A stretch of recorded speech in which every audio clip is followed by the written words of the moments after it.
This is David Holt, IV consultant, with a couple of tips on how to give a full dose of IV antibiotics using a 2 IV tubing system. This is shown in more detail in chapter 1 of the book, which is on the white card here, 7 IV Antibiotic Mistakes.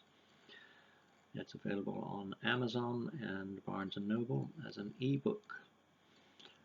So you have a 100cc bag of antibiotics, you have a mainline tubing going through an IV pump, your patient is set up at a TKO of say 3 cc's, and you have a secondary tubing also from the previous IV antibiotic. And what you find probably is that there's 5 to 10 cc's left in the bag of the previous antibiotic, which is trundling in at a mere 3 cc's an hour, and we'll get to that in a little bit. So you get rid of the almost empty bag and put your bag of 100 cc's of antibiotic, which of course, due to the overfill, is closer to 112 cc's, somewhere between 10 and 15 cc's over, 10 to 15% over. So you've got a bag of about 110 cc's. And you have a ton of liquid in all of the tubing, so you've got no air to worry about. And you program typically your pump to infuse for 100 cc's. Seems reasonable. The pharmacy seems to think it's a 100cc bag. In fact, it's printed on the bag or on the label that it contains 100 cc's. We, of course, as discussed, know different, and so it would have been wise to program initially for the volume to be infused for 112 cc's, but you didn't. Like 93% of nurses, you programmed the IV pump for 100 cc's. The IV pump, of course, if you use its pre-programmed numbers, will also set itself up to flow for exactly 100 cc's. The guys, ladies and gentlemen who program these things have not been told or asked to program the pump to give a full dose of antibiotics or anything else. They've simply been asked to program a 100cc bag to go for 100 cc's. They're ignorant, apparently, of the fact that there's an overfill, despite the fact that their own company produces the standard bags that will be used in their pumps. So you've programmed the pump for 100 cc's, and the pump alarms after the 30 or 60 minutes of infusion. It switches to a TKO, keep vein open, of 3 cc's per hour. If you don't get in there in a timely manner, no problem, because your antibiotic will still drip drip another, if you're 20 minutes late, it'll give an extra 1 cc. So it will actually give 101 cc's from the bag. Of course, the IV tubing contains 30 cc's of that antibiotic, and there's an additional 15 or so cc's in the bag.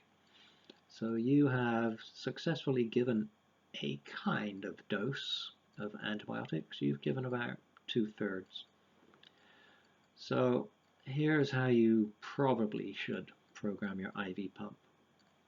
The volume to be infused, to be programmed into your pump, will be the total of the IV bag, not necessarily as stated, but as calculated by you. If you want to go to the website and find out what their typical overflow is for this manufacturer, you can, and then you will know for the next possibly several years that it contains 113 cc's when it says it's got 100.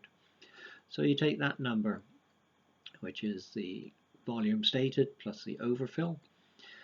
You add to that the volume of the mainline tubing plus the volume of the secondary tubing plus any extension tubing plus any volume in the central line or PICC line if present.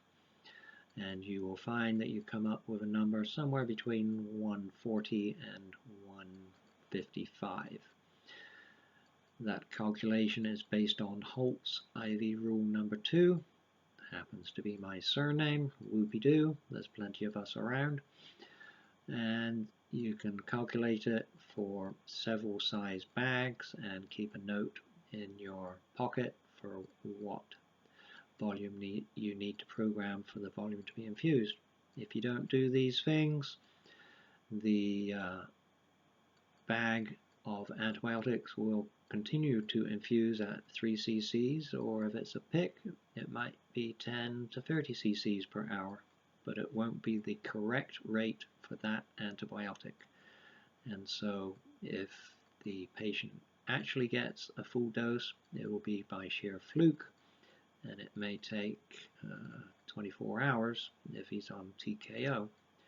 More likely, however, when they're on TKO, is that you or somebody will disconnect the patient, flush their IV port, ignore the fact or not be aware of the fact that the IV tubing is still full of antibiotic, and your patient will go to PT or to a CAT scan or whatever's going on in his life or her life.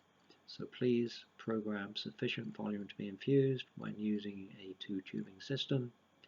You won't find it in textbooks because I have yet to find it. You won't find it in a nursing policy, I suspect, because I've never found it in one of those either.